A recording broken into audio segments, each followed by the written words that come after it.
Welcome to iScopeMedia. You are watching one-on-one exclusive with iScopeMedia. You must be knowing the Karnataka Rashtra Samiti, a political party led by Ravi Krishna Reddy, is an emerging strong contender in the upcoming Karnataka Assembly elections 2023. KRS has been working with a motto to end corruption in the country, starting from Karnataka. Something that the public has always wanted for years now. If we talk about KRS, how can we not talk about the man who is the main pillar of the party, Ravi Krishna Reddy? Yes, you heard it right. Today in our show with us, we have Mr. Ravi Krishna Reddy. Welcome to our show, sir. Hi, thank you. Thank you for having me. Thank you. Thank you for taking time and coming to our show, sir. So I'm sure before moving to the other questions and we getting involved in the political questions, I'm sure the audience must be wanting to know, why did you actually choose politics? And which was that time when, you hit it that I want to do politics only? Oh, actually, I am from a nearby village to Bangalore. It's Bommasandra, which is only 20-25 kilometers away from the heart of the city, Vidhansoda. I did my schooling over there till 7th, and then I did my high school and most of my other education in Bangalore city. So it was a government school. So I read a lot of history and literature in Kannada. So most of the history is mostly it is governance and politics and empires and all that kind of stuff.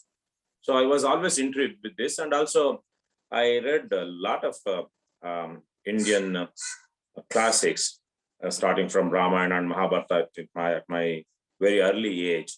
So I was always fascinated with this in Kannada or in Sanskrit, Nyaya, Niti, Dharma, all these things.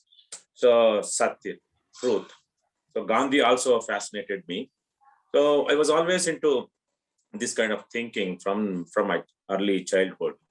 So then I did my engineering and both BE and ME. And I went to the US. I stayed there for 10 years.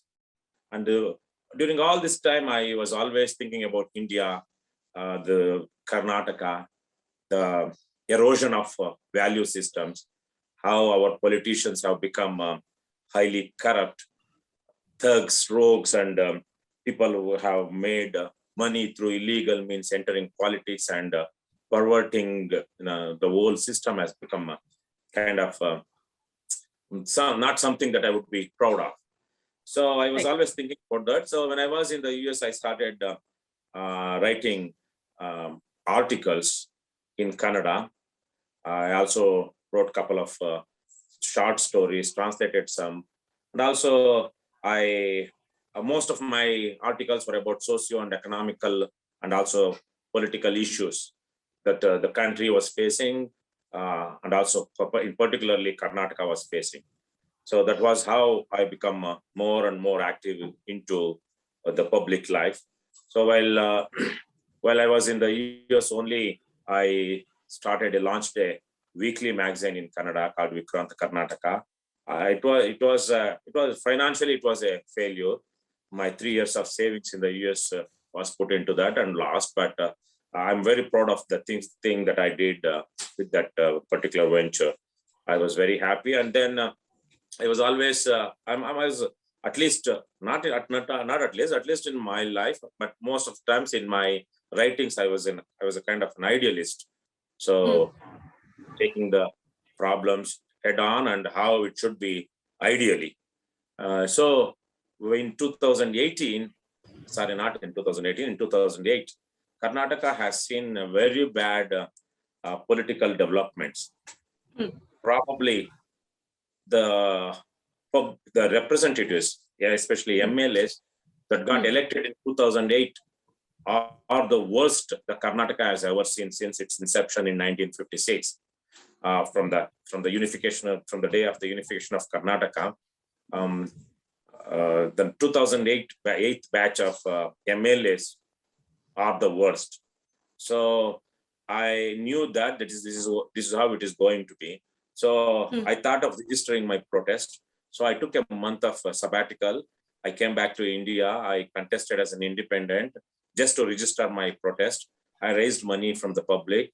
Shantaveri Gopal Gowda was a pioneer of one vote, one note in Karnataka in the early 50s and 60s. He was a very prominent figure in Karnataka. He had an untimely death while he was only probably early in his early 50s. He was a socialist, disciple of or the follower of Dr. Ram Manohar Lohia. So he was from a humble background, but he won against Congress and also a very rich and influential against a rich and influential person in Tirthalli and Sagara area.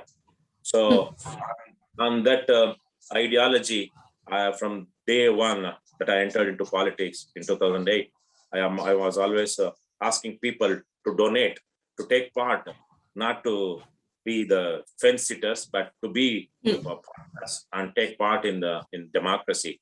So I raised money in 2008, up to 3.5 lakhs, and that much only was spent at that time.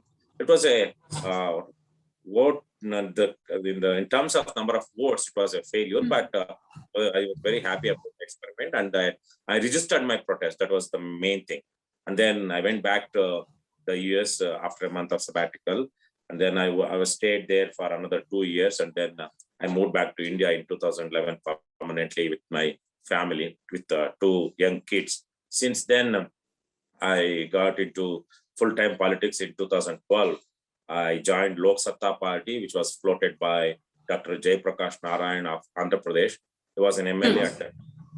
He was an IAS officer. He took voluntary retirement, and he floated a party for clean and honest politics in Andhra in 2008 and 9. In 2009, he was an elected representative to the Andhra Legislative Assembly. So I joined that party. At the time, the India Against Corruption movement was going on. So although I wasn't actively participating in India Against Corruption, my heart and mind was with it. We were already, I was already identified with Lok Satta Party.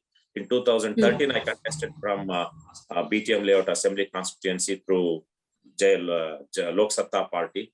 I got around 6% of, not 6%, 6,600 votes, which was, close to 5 to 6% votes in BTM layout at that time. I spent only, I think, 12 or 13 lakhs, out of which 5 to 6 lakh was mine and my hard-earned money savings, and another 5 to 6 lakhs was through public. And then there was talks of Lok Satta and Aam Aadmi Party merging, but it didn't go well. And due to a lot of reasons, Jay Prakash Narayan took a decision, Dr. JP took a decision of not continuing electoral politics. So at that time, since I always believed in electoral politics, good people, honest people should come and challenge the status quo, and they should try to remove these thugs and rogues from the sacred public life. I consider public life or politics as a sacred, it's a calling. It's a calling to any person. So I joined Aam Aadmi Party, contested Lok Sabha in 2014 from Bangalore Rural Parliamentary Constituency. And then I worked with the Aam Aadmi Party for 2 years. So some things didn't go well with Aam Aadmi Party. The Delhi so-called high command of Aam Aadmi Party wasn't much interested in Karnataka's politics. And in Karnataka also, there weren't not something that I wasn't feeling comfortable. But at one point of time, some of us were thinking of joining hands with other like-minded people, but Aam Aadmi Party didn't take it well. So they removed me from my responsibilities. So I still stayed there for 4 or 5 months, and then finally I resigned to the party. And by the time we had this Lancha Mukta Karnataka Nirmana Vedike, Forum for Building Bright Free Karnataka. So I worked for that for 3 years as the president, 2.5 years as the president. We have a 1-year term for that organization. So there are term limits put in the bylaws. So I was I was supposed to stay there for only for 2 years as the president. So I worked for that organization. We went across Karnataka to create an environment where people can walk into a government office with their head held high and get their job done without paying any bribe. So we conducted almost more than 150 social audit events in taluk offices, sub-register office, all those places. So because of Lanchamukta Karnataka Nirmana Vedike's efforts only, relentless efforts only, today you can see government officers wearing their badges, having their nameplates on their table, and the services listed behind them, the kind of services they're supposed to provide, the caseworkers of which department they are of.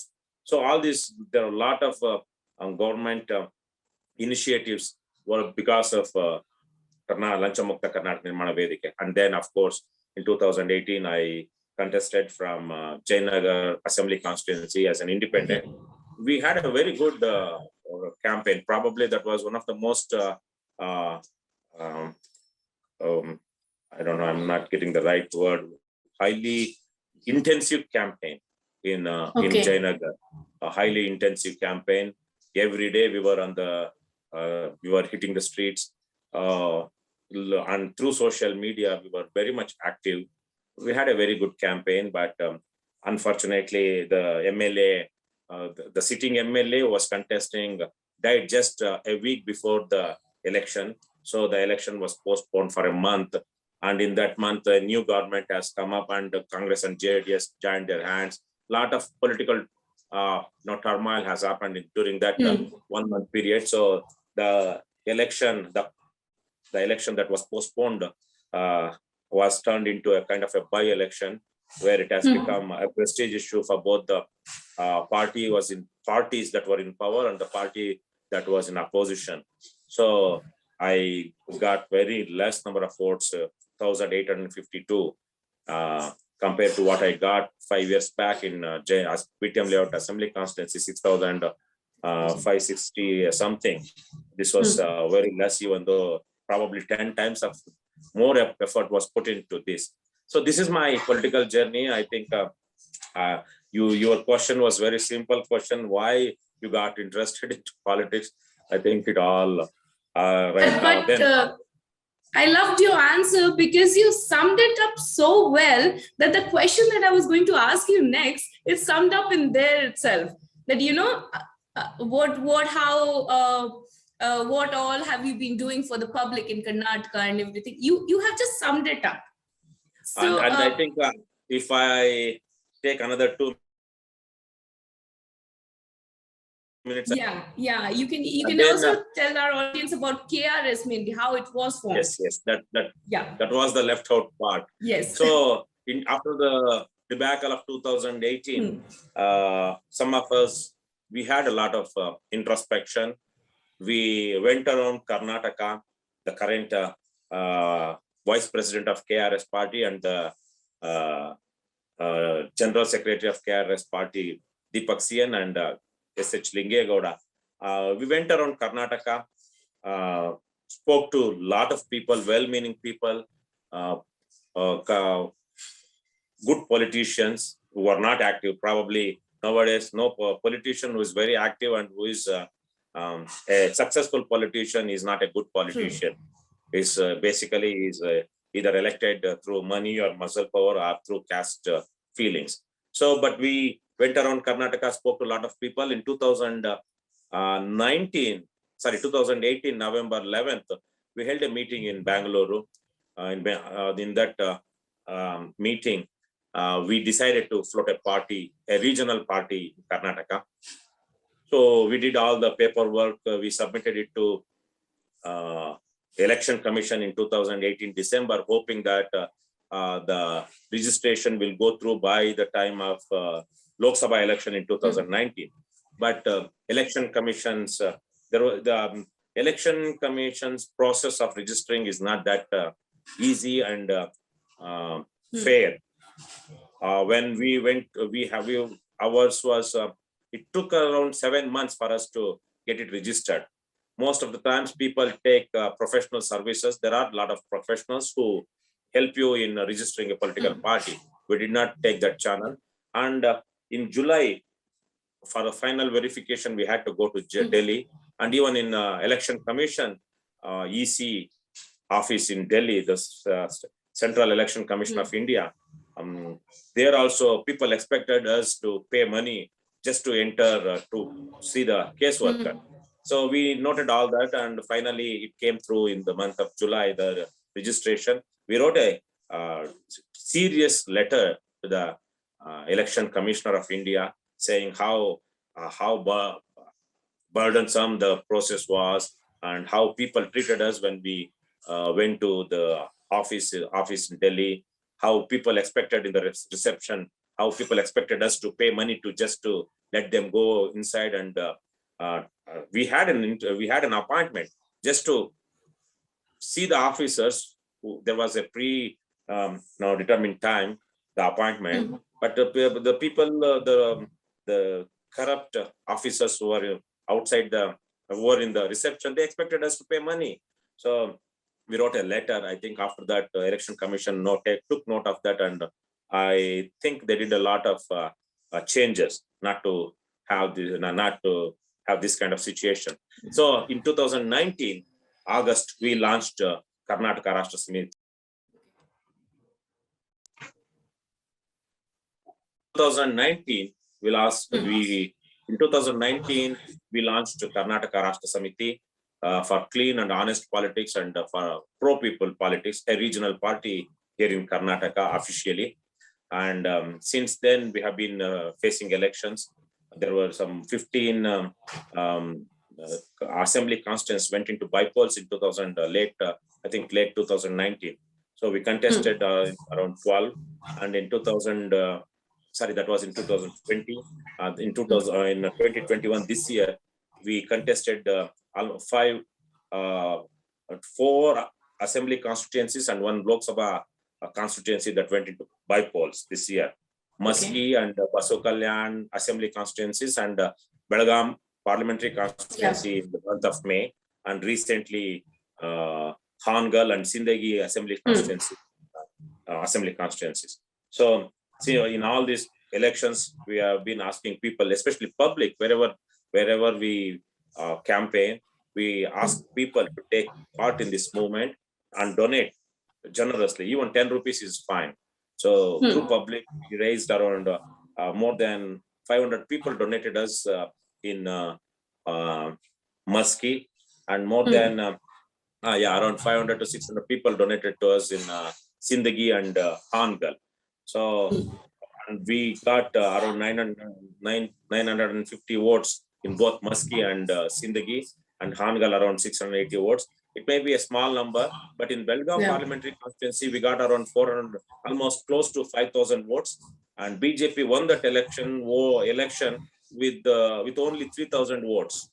So Congress lost that Belgaum parliamentary constituency with less than, with the minute margin of 3,000 votes. And we got around 5,000 votes. If it wasn't for KRS party, the result in Belgaum would have been entirely different. So we take pride in the kind of campaign that we conduct, the kind of the energy that goes into it, and the kind of motivation and the commitment of our soldiers. We call it, most of the times we say Karnataka, it's not Karnataka Rashtra Samiti, it's Karnataka Rashtra Sene. Means it's kind of an army. It's a political army. So our people are not ordinary, this JCB, so-called JCB parties. In Karnataka, we call Janata Dal, yes, Congress and BJP all put together into JCB, which is kind of and also unethical of these three parties in Karnataka. They represent unethical politics. They have no value system, not whatsoever. So it faces of the same kind, all these three parties. So our people, our volunteers, our members, they are kind of soldiers. I'm very proud of that fact. Please, sir, sure the kind of work you people are doing, even I can say that you all are soldiers, because that's something our public is actually wanting today. And we don't get that in reality. So, whatever you said about, now we talked about the big parties also. I have a similar question related to that. So, what do you think? What are your strategies to face the big parties in the upcoming elections 2023 Karnataka? As I was saying, this JCB, JDS, Congress, BJP, they're all very powerful faces of the two faces of the same coin. They always go by money and caste to get votes. So people who are against this, they should also be more politically powerful. Otherwise, you can't provide an alternative. So most of the parties which are not, other than JCB parties in Karnataka, they never had a bigger ambition of going out all around Karnataka and contesting all the 224 constituencies. So probably KRS party is the only party in recent years which is saying that. In Karnataka, we are already talking to a lot of other similar and like-minded groups, both political parties, organizations, and social activists, to provide a clear and strong alternative to the JCB parties. In that regard, we are already traveling. We are traveling extensively. We are fielding candidates, and we are giving training to our people, because we should not be, when it comes to an alternative, it is not a similar kind of person fighting the same, doing the same kind of politics. Here, our people should believe in ethical and moral ways of conducting an election. They should not bribe voters. They should not supply booze. They should not give any freebies to the voters before the elections, and then there should not be any malpractices, basically. And at the same time, they should not invest money into their campaign. They should not sell their properties or take a loan just to contest an election.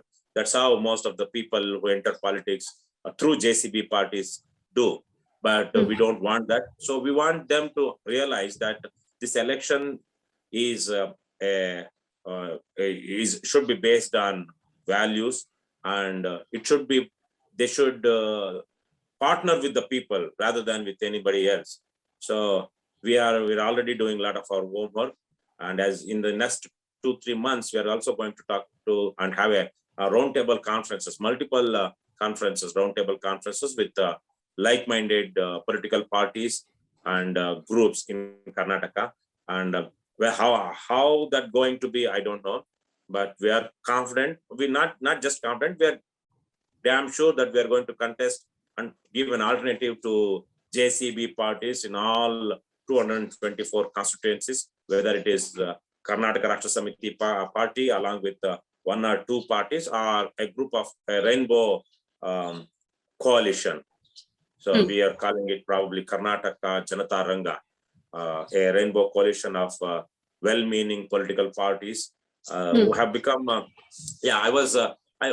another reason why Karnataka hasn't able to provide this an alternative in recent 2-3 decades to these corrupt parties is there is a manufactured consent here in Karnataka. It is the manufacturing consent is a very famous book by Noam Chomsky, and a big, a prominent intellectual, public intellectual. So the elite group, they create a consent which helps them, which suits them. The public simply consume that notion, and then they support whatever that the elite wants through the mass media helps them create this consent. So the manufactured consent here in Karnataka right now is without money and without caste, you cannot win an election. Nobody, no ordinary person can contest an election, however capable he is, however qualified he is, however dignified he is, however worthy he is to be a public representative. Without money, you are nothing. This is the false consent that has been created in Karnataka. We are challenging that. We are giving a lot of examples where people have won, especially in the local bodies, without bribing the voters. But when it comes to a bigger election like assembly and parliamentary, not many people have challenged that notion. So through KRS party, we are doing that, and I'm pretty confident that in 2023, the Karnataka's political landscape will definitely change, and and also at the same time, I believe in converting the bad person into a good person. I believe in Gandhiism. So because of our pressure, because of our hard work, and because what we are saying is good and it's in the best interest of the society, not only the people but also the political parties, these JCB parties will also realize they will also start fielding good candidates and also conduct free and fair elections from their part. I believe Right. that happening soon in Karnataka. We all are looking forward to it, sir. Yeah. Also, sir, moving forward, we all know that the regional parties in Karnataka, could not emerge among Congress, BJP, and Janata Dal. But we see you have emerged quite early, and we are really mesmerized to see your journey. How did you actually do it? This is a two-part question. Why other regional parties failed in Karnataka and how we have become so prominent in Karnataka recently. See, in the last 2-3 decades, almost close to 10 regional political parties have emerged in Karnataka, and among them only 2 or 3 probably are alive. Most of the regional political parties that were floated in Karnataka were not based on any ideology. They were only a prominent figure in this JDS, Congress, BJP parties. They did not like what was going on in their party. They wanted the leadership of the party, but the high command or the family did not allow them to have that kind of leadership. So they broke away. From their mother parties, they floated a party, and they started bargaining with their mother party or another political party. So they were all based on those were never based on any ideology or regionalism or Kannada pride, nothing of that sort. So as soon as they failed or succeeded, both, like Yediyurappa, he failed to get a decent number of seats in 2013, but he succeeded in defeating and pushing BJP to third. So then both of them realized, I also lost, BJP also lost, so they merged again. Same with Sri Ramulu, same with Vijay Mallya. Vijay Mallya, he thought that he can win Karnataka by showing off the sword of Tipu Sultan.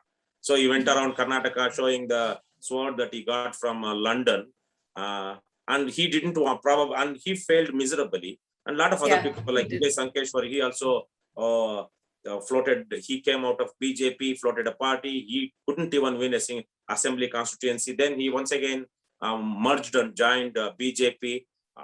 So a lot of these people, you take any political party saying that they were regional party floated in the recent decades in Karnataka, they were never ever based on any ideology. It was all personal, to teach a lesson or to get a good deal at the bargaining table.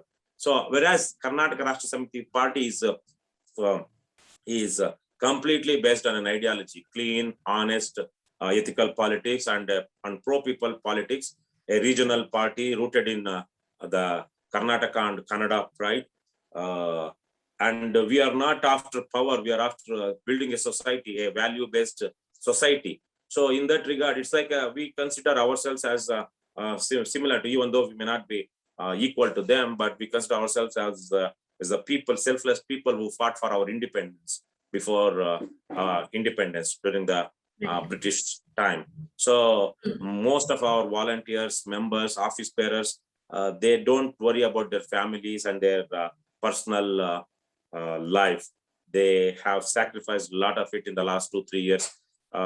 Recently, just to give an example, on August 8th, on the anniversary day of Quit India movement, we started a 32 days a Jata bike rally in Karnataka, saying corrupt, quit sacred politics. Britishers, when Gandhi gave a call to Britishers quit India, so we are giving a call to corrupt politicians to quit sacred politics. So on that day, we started from Isuru, which was a which has some in 1942 during the Quit India movement. That village proclaimed itself as an independent village, and they had their own kind of autonomous government. But British and Mysore government, they stamped on it, and 5 people were hanged from that of that village. So from that sacred place, we started the Jata. We went around throughout Karnataka. Almost we went around 3,800 kilometers. Visited 63 taluk offices. We conducted social audits in these taluk offices. We created awareness just to say the power of it. More than 6 million people have watched our activities just through our party's Facebook page. 6 million is not a small number. And most of the times in this in the hinterlands of Karnataka, in the taluka places, journalists are not paid. They're not full-time employees. Most of them are strangers. So they would not pay attention to our activities. But through our social media channels like Facebook and YouTube, our reach was more than 6 million just through our page. So for 3 months, our reach was on an average 6 million. So that's how we become more prominent and visible. We have started taking on this corrupt police system, and also government, the bribery at government offices, and also the injustice and irregularities that happen at PDS shops. So KRS has been active on ground, and actually I have now, there are 6 cases against me. I'm on bail in 2 cases, and I have not taken bail in 2 cases. I was supposed to, but I haven't taken. None of our people have taken, because those were all false cases put upon us by police and tahsildars, saying that we have obstructed they obstructed them to not to do their duty. So we haven't taken any bail. So this is how we have conducted so far, and people have started supporting us every day, and we have paid membership.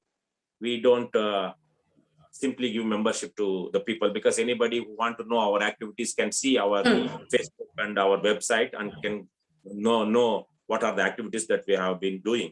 But people who want to become party members, they should pay 100 rupees, so that it can be used for our activities, and also that will kind of filter the serious and non-serious people taking party office bearer posts. So this is how it's been happening, and now in Karnataka, KRS party is the only party which has taken elections seriously, other than these JCB parties, and that has endeared us to the people, and people have started trusting us, because the earlier regional parties, they were all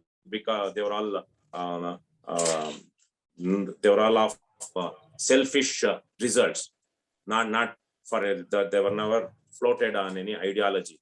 So KRS party has been has consistently, we have been conducting ourselves as true to our values and our beliefs and our bylaws and goals and objectives, and that has endeared us to the people, and that is how we have become prominent. Right. I'm sure our audience can already see an image of, for clean, honest, and populist politics by KRS. Also, moving forward, it's a very curious question from my side. Can we expect an alliance of your party with some bigger parties in future? Because the ideologies are definitely not going to match. So I'm just curious, can we expect that in future?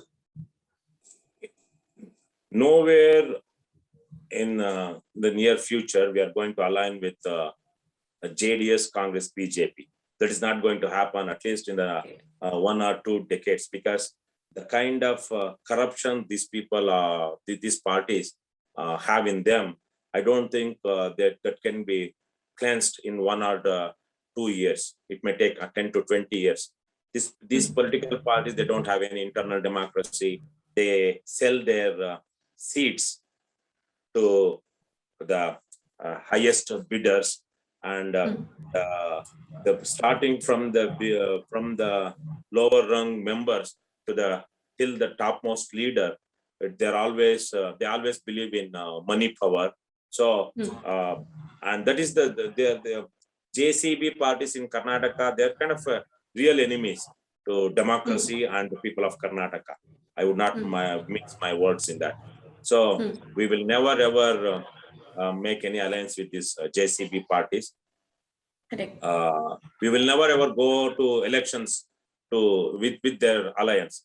But with many other political parties like JDU headed by Mahima Patel, with any other political party in Karnataka, even with Swaraj India, Aam Aadmi Party, or some of the left parties, if they all agree to a common minimum program and serious about elections, definitely we will have an alliance with them. We are not. We won't say we are the my way or highway. We are the mightiest. We won't say that. We will always work with humbleness. But when it comes to seriousness, we will be very damn sure. Because most of the times we have seen that in the other political parties other than this JCB not being serious, especially during the elections. So making some compromises. We would not do that. We would not let them do that when they are with us. So this is the kind of seriousness. We want them to succeed also, because these people are good people, and they also have some good ideologies, and they have been true to their ideologies. But when it comes to electoral politics and elections, they were never ever serious in the recent years. So once it is ensured, we will be ready to join with any other political parties other than JDS, Congress, BJP, and there are 1 or 2 political parties that we don't want to align with. But other than any other like-minded people who want to have a pact with us and want to work with us based on common minimum program, we welcome them. We are happy to work with them.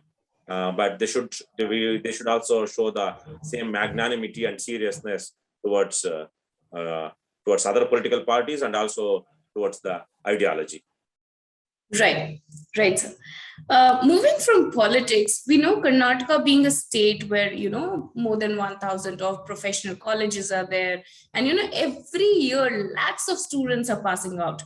And still they're facing a lot of challenge in finding employment. As we can see, the rate of unemployment in Karnataka this year was 2.77%, which when we compare to the last year's data, it has actually increased. So what is KRS assurance to the state towards youth employment in Karnataka? Yeah, when it comes to the 2.7% employment, it's not a big number. Even US has almost 4 to 6% most of the times. But the quality of employment is the question here. Majority of the people who are working now in Karnataka, they're not doing the work that they're supposed to do based on their qualification. Even for the SDA post, which demands the 12th grade, many PhD holders, DLit holders, MA, MSc graduates have taken that exam. So the quality of employment is the question here. So Karnataka Rashtra Samiti party taking the micro and macro economics, and also at the same time global warming, whether global warming effect, all these things into consideration. We are trying to build a new kind of system which is sustainable. So right now, anybody who is a literate, who has passed his 10th or 12th or has completed his degree, wants to work for somebody as an office boy or office clerk, or he wants to work in a formal employment. So that is not going to be sustainable here in India, because and also in moving forward, there won't be much of oil industry. There were many of older economic principles, industries will simply, they will go away. Right today, we don't have ITI or BHEL or some other companies that we used to have. So the economy is moving in a different direction, which is now it is artificial intelligence, automation, all these things. So the kind of formal employment that we would expect our youths to have, they may not be, there may not be industries to give employments to them. So there won't be mass scale production because there may not be demand for that. So in that sense, we want to create a sustainable economy wherein people don't have to migrate from their native places to bigger cities to make a living, but at the same time, they should have a dignified life. For that, the mantra is self-reliance. Any metropolitan area, not only the metropolitan area, but even a gram panchayat should be self-sustained and self-reliant. So in Karnataka, every village has a lake, which is minimum 10 to 30 acres or 40 acres, sometimes it's 100 acres. Karnataka Rashtra Samiti is putting forward an idea where every village should have its own, should generate its own power, which is the whatever the demand village that in that 200 acres or 500 acres, a village panchayat should generate its own power by the solar energy on top of these lakes, and also there should be value-based value addition industries to agriculture products. And the village panchayats, right, the gram panchayats of today, they don't think about their people.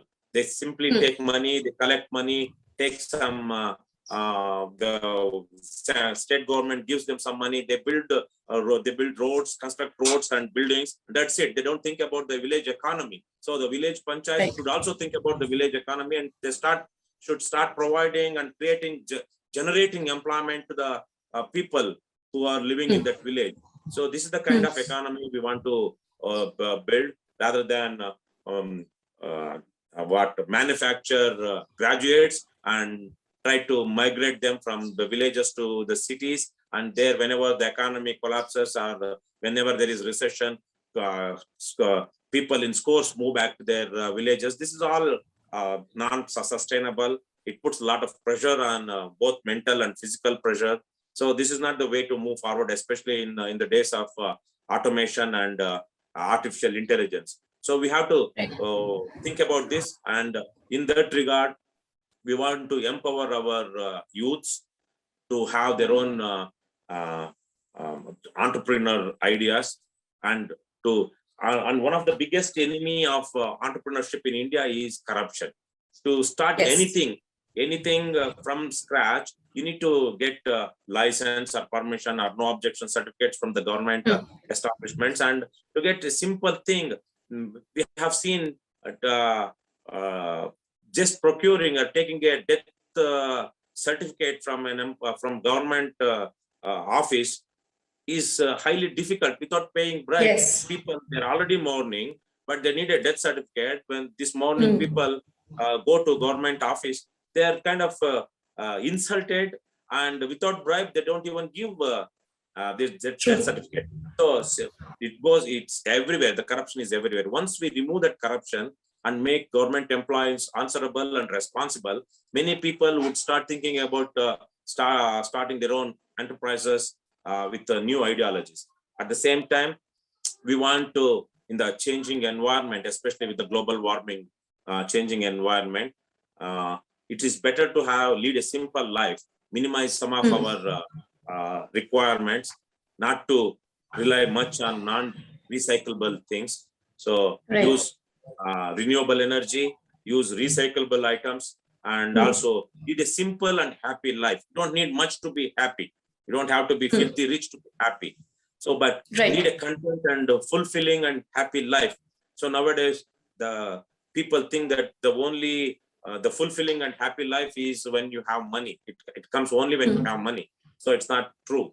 So you can lead a happy and fulfilling life. You can read literature. You can be active in cultural activities, you can be good in sports, you can simply travel on foot.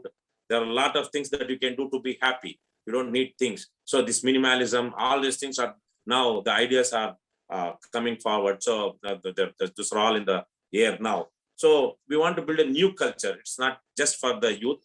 It should be a society, a well-meaning, quality living, and also based on principles. That's the kind of society that we need to build, rather than 10% of people are super filthy rich and another 60% are living in slums and the shanty towns. Right. That is not development. That's not at all development. Yeah, We may have true. stratosphere buildings, but at the same time, next to it, we have in Slums. Mumbai, yeah, in Yeah, slums.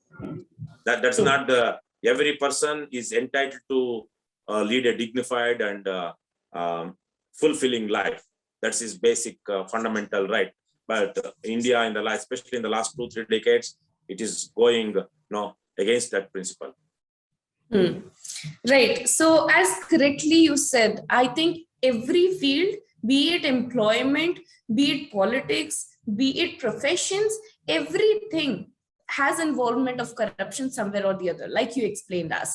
And with KRS, we actually hope to see clean, honest, and populist politics in the near future. It has been great talking to you, sir, today. And to Yes, such a prominent personality, it has been a great experience for me as well. Aparna, just one more word. Yes. The change is already in the air. The government officers in Karnataka have already started becoming more and more responsible, and because of our KRS party's activism, if anybody asks for bribe in any government office, all they have to do is simply mention the name of KRS. I'm a member of KRS party, or I'm going to bring it to the notice of the KRS party. The officers simply oblige, and they will do the whatever the lawful thing that they are supposed to do. And at the same time, the change is in the air in politics also. The more and more people are entering into politics. So the change is in the air. We are very proud of what we are doing, and I'm very hopeful.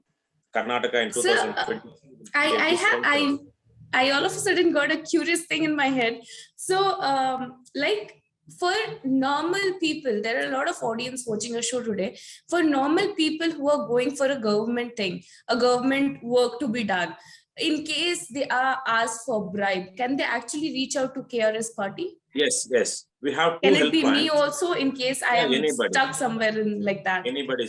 In recent years, more than 20 police personnel have been suspended because of our activities, because of our sting operations, and because people approached us with the documentation, either it is audio or video. So we took it with the government officials, so they were suspended, and more than 10 corrupt officers, they were trapped while taking bribe. So people can approach us, or we have two helplines. One is 8842 77730.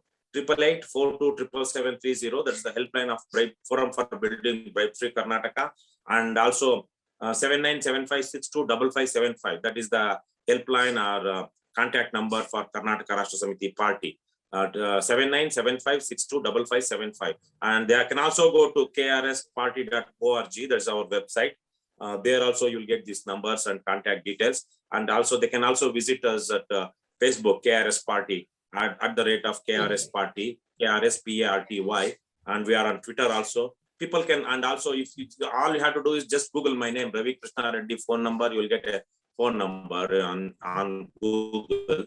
So anybody can approach us. If any government official is demanding bribe, they can simply approach us. We will guide them. The first thing that we do is work with the ACB and see what this government official doing illegally, and we work with the ACB to trap him while in the process of taking bribe. That way, yesterday only 2 people were trapped in Mandya district. They were taking 30,000 rupees bribe. So the person who went to his legal and lawful rightful service, they demanded 30,000 from him. So this citizen he approached us. We worked with the ACB yesterday. ACB conducted a raid. So 2 people have been arrested. So anybody, all they have to do is, as I said, the single mantra is when someone is asking them a bribe or not doing their work in that short time which what they are supposed to do, they can simply mention KRS party, or they can come back to us without mentioning KRS party. When this person has already demanded bribe, they can come back to us. We can then simply work with the ACB, and we can make sure that these people are put behind bars. People who take bribe and who indulge in corruption should be behind the bars. Great. So to all the audience, whoever is watching this, you can rewind back this video and interview and check the numbers, note it down, or you can directly contact Ravi Krishna Reddy for in case you are stuck in some place with the government works, getting stuck with the bribing thing. So this was Ravi Krishna Reddy with us, the KRS president from Karnataka, the next great prominent politician against the corruption coming up in Karnataka. Thank you for coming to our show, sir. Thank you for taking some time. Thank you, and good luck to you all. Thank you, sir. Thank you so much.